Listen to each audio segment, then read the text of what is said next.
Assalamualaikum warahmatullahi wabarakatuh dan salam sehat, salam hebat untuk seluruh perempuan Indonesia.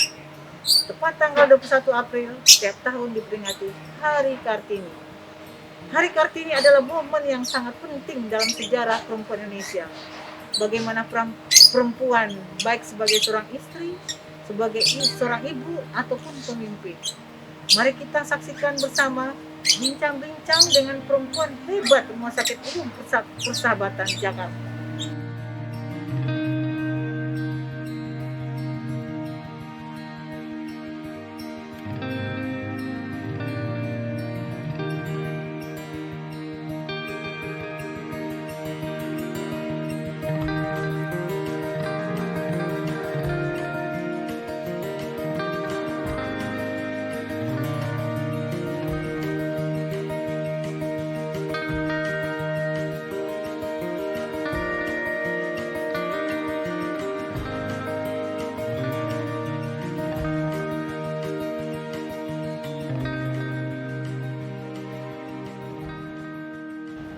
Assalamualaikum warahmatullahi wabarakatuh. Salam sehat buat kita semua. Yang terhormat Ibu Novita Irawati, Ketua Dharma Wanita Rumah Sakit Umum Pusat Persahabatan. Selamat datang Ibu di rumah sakit kami. Dan Ibu Dr. Nina Kemalasari, spesialis penyakit dalam, konsultan geriatri, MPH, Direktur Pelayanan Medik Perawatan dan Penunjang. Dan Ibu, selamat siang Bu, selamat pagi menjelang siang Bu. Ibu Sri Purwaningsi Teguh Rahayu SE, Mas, Direktur Keuangan Barang Milik Negara. Dan Ibu Dr. Siti Mardiana, PLT, Direktur SDM Pendidikan dan Penelitian. Puji syukur kita panjatkan kehadirat Allah Subhanahu wa Ta'ala atas berkah dan rahmatnya kita dapat berkumpul pada pagi hari ini dalam bincang dengan wanita-wanita hebat di persahabatan dalam rangka memperingati Hari Kartini tahun 2022. Selamat Hari Kartini saya sampaikan kepada segenap wanita Indonesia. Selamat berpuasa, semoga puasa kita diterima Allah Subhanahu wa Ta'ala. Amin, amin. Hari Kartini diperingati sesuai dengan hari kelahiran Raden Ajeng Kartini, yaitu tanggal 21 April 1879. Seperti yang kita ketahui bersama, Ibu Kartini adalah perempuan keturunan bangsawan yang mempunyai kepedulian terhadap perempuan pada waktu di zaman penjajahan Belanda, di mana harkat dan martabat perempuan tidak setara dengan laki-laki. Kartini dianggap sebagai pahlawan bukan karena mengangkat senjata melawan penjajah, namun karena pikiran dan ide-idenya dalam menyuarakan persamaan gender antara perempuan pada waktu itu. Dan ide itu dituangkan dalam surat-suratnya kepada sahabat-sahabatnya di Eropa. Setelah Kartini meninggal, surat itu dirangkum dalam sebuah buku yang berjudul, tapi ini bahasa Belanda ya Bu ya, Door Duisternis to Lips. Buku itu sedemikian terkenalnya sehingga diterjemahkan dan diterbitkan di Indonesia dengan judul Habis Gelap Terbitlah Terang. Alhamdulillah ibu-ibu semua, wassalam. Pada saat ini perempuan di Indonesia telah memperoleh hak yang sama di segala bidang, termasuk peran serta dalam profesi kita. Bagaimana perempuan meningkatkan peran dalam rangka memberikan pelayanan terbaik pada pelanggan kita. Untuk itu telah hadir bersama kita bintang tamu yang terhormat Ibu Dr. Nina Kemalasari, spesialis penyakit dalam, konsultan geriatri EPH. Ibu Direktur Pelayanan Medik Perawatan dan Penunjang dapat memberikan pesan dan kesan bagaimana perempuan masa kini memainkan peran atau strategi dalam motivasi seluruh karyawan Rumah Sakit Persahabatan, khususnya perempuan, agar dapat memberikan pelayanan prima kepada pelanggan Rumah Sakit Persahabatan. Silakan Dr. Nina. Ya, terima kasih Bu Foni. Jadi kita mengikuti semangat Ibu Kartini menuju cahaya dari kegelapan. Artinya dari kita tidak tahu menjadi tahu, sehingga kita bisa melakukan banyak hal dengan sebaik-baiknya. Karena itu selalulah mencari ilmu bagaimana cara melakukan sesuatu sehingga kita melakukannya dengan benar dan tepat. Kemudian kita melakukannya dengan sepenuh hati, mindful, agar semua yang kita lakukan memberi arti yang bermakna. Wow, dari tahu dan jadi tahu. Ya. Ibu. Kita beralih ke Ibu Tri Purwaningsih Teguh Rahayu SMR sebagai Direktur Keuangan Barang Milik Negara. Bagaimana sih Bu strategi Ibu dalam motivasi staf perempuan Ibu dalam mewujudkan pengelolaan keuangan yang mendukung pelayanan? Silahkan Ibu. Terima kasih Dr. Poni.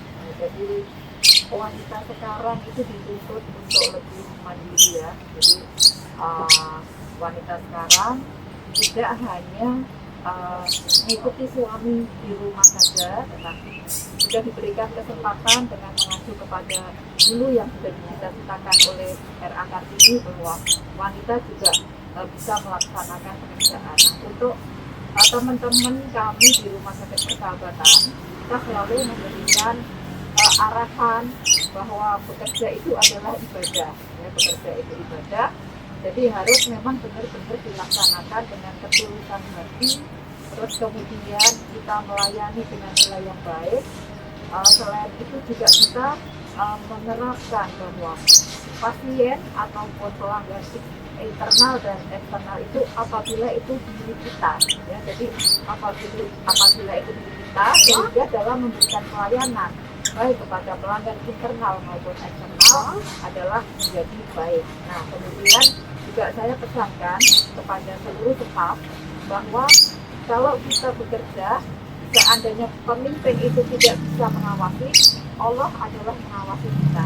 Jadi untuk pengelolaan keuangan akan dikelola sebaik-baiknya dengan berdasar bahwa pengawas kita adalah Allah Subhanahu wa Ta'ala. Bagaimana Ibu memetakan SDM di Rumah Sakit Umum Persahabatan yang adil dan merata agar pelayanan terlaksana dengan paripurna? Ya, Silahkan Ibu. ya, terima kasih. Ya, pengelolaan SDM Rumah Sakit Persahabatan tentu saja kalau berbicara mengenai adil dan merata untuk seluruh satuan unit kerja, maka kita harus berdasarkan ABK dari masing-masing unit kerja. Karena kalau setiap unit kerja tidak berdasarkan ABK, tentu saja ada satu unit kerja yang jumlah pegawainya lebih banyak dibandingkan dengan unit kerja yang lain. Sementara kita tahu bahwa proses bisnis dari satu unit kerja tentu saja harus berdasarkan ABK-nya. Jadi kalau kita berbicara mengenai adil dan merata untuk seluruh unit kerja yang ada di satuan Rumah Sakit Umum Pusat Persahabatan, tentu saja harus berdasarkan ABK dari unit kerja tersebut. Kemudian hal yang terkait lain mengenai adil dan merata adalah bagaimana kita melakukan pemerataan kesejahteraan bagi seluruh karyawan dengan mengandalkan prinsip strategi yaitu reward and konsekuensi. Jadi selain melakukan pemetaan berdasarkan ABK, kemudian kita meningkatkan kesejahteraan seluruh karyawan berdasarkan strategi reward and konsekuensi. Dharma Wanita Persatuan atau DWP adalah organisasi yang beranggotakan istri aparatur sipil negara. DWP merupakan organisasi yang bersifat netral secara politis dalam menentukan visi, misi, dan kebijakan organisasi dengan tujuan meningkatkan kualitas sumber daya manusia dan kesejahteraan anggota serta memelihara persatuan dan kesatuan bangsa. DWP ditetapkan pada tanggal 7 Desember tahun 1999 pada sebuah rapat nasional. Tujuan utama dari pendirian Dharma Wanita adalah meningkatkan kualitas sumber daya anggota keluarga ASN untuk mencapai kesejahteraan nasional. Sebagai organisasi yang diusung untuk tujuan bersama, Dharma Wanita memiliki tugas pokok yaitu membina anggota, memperkukuh rasa persatuan dan kesatuan, meningkatkan kemampuan dan pengetahuan, menjalin hubungan kerjasama dengan berbagai pihak, serta meningkatkan kepedulian sosial dan pembinaan mental dan spiritual anggota agar menjadi manusia yang bertakwa kepada Tuhan Yang Maha Esa. Kegiatan DWP selama pandemi antara lain melaksanakan program kegiatan semaksimal mungkin dengan meningkatkan kebersamaan dan kerjasama baik secara internal maupun eksternal dengan pihak Kementerian Kesehatan dan pihak lainnya.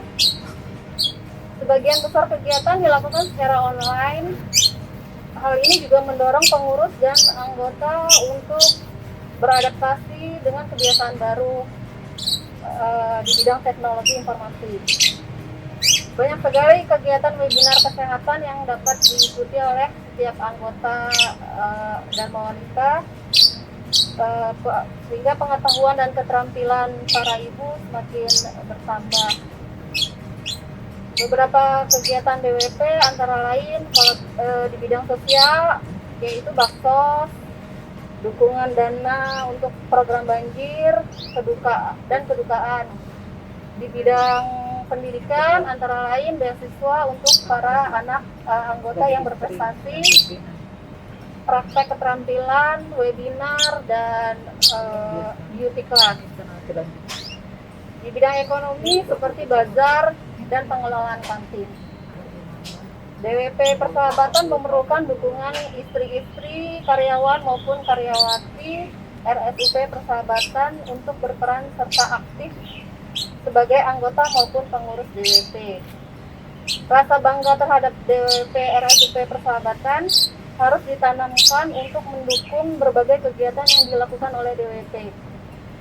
Terakhir tentunya perlu dari yang muda-muda untuk menjadi pengurus DWP RSUP Persahabatan sebagai upaya meningkatkan pemikiran dan inovasi ke depannya agar DWP tetap eksis dalam mengikuti perkembangan zaman yang semakin maju. Ibu sebagai istri dan sebagai pimpinan di Rumah Sakit Persahabatan. Terima kasih Dr. Ini Poni. sangat terkait emansipasi. Terima kasih Dr. Poni. Ya, jadi kita sebagai ibu itu memang mempunyai tugas yang berat ya, tugas yang berat. Apalagi kita ibu yang bekerja, ya. Jadi tugas kita yang utama adalah sebagai istri, yaitu mengurus suami dan anak-anak. Kemudian juga kita sebagai pekerja atau pegawai yang mengabdi kepada negara. Nah, kita harus bisa mengatur waktu ya, bisa mengatur waktu yang baik untuk bagaimana kita mengurus antara suami anak dengan pekerjaan. Nah, kalau saya, jadi apabila saya di rumah, saya akan konsentrasi ngurus suami dan anak. Tugas saya sebagai istri, kemudian tugas saya sebagai seorang ibu. Jangan sampai dengan kesibukan kita di kantor, suami dan anak-anak kurang terurus oleh kita. Jadi saya tetap memegang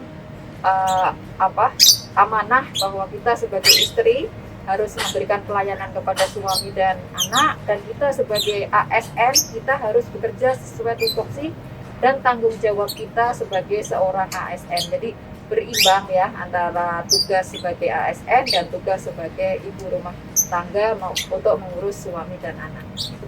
Pertama, kita harus punya time management yang baik agar semua kegiatan di rumah bisa kita laksanakan dengan baik dan benar. Yang kedua, selalu menjaga kesehatan, karena kan kita yang utama yang di rumah ya gitu. Jadi kalau kita sehat, kita bisa mengurus dari mulai masakan dan semuanya rumah untuk anak dan suami. Dan yang ketiga, merangkul seluruh pengurus dan anggota dalam menjalankan fungsinya di dalam kepemimpinan DWP. Walaupun kita berpartisipasi dalam berbagai bidang dan pelayanan prima, namun satu hal, jangan lupa kodrat seorang perempuan dan istri, ibu yang akan mendidik penerus bangsa menjadi generasi yang luar biasa. Baik, kami ucapkan terima kasih kepada Ibu Ira, Ibu Nina, Ibu Yayu, dan Dr. Dian. Demikian perempuan-perempuan hebat di rumah sakit kita kali ini dalam rangka Hari Kartini tahun 2022. Bersama dengan tamu-tamu yang luar biasa, Kartini Rumah Sakit Persahabatan. Yeay! Selamat Hari Kartini tahun 2022 untuk perempuan-perempuan hebat Indonesia.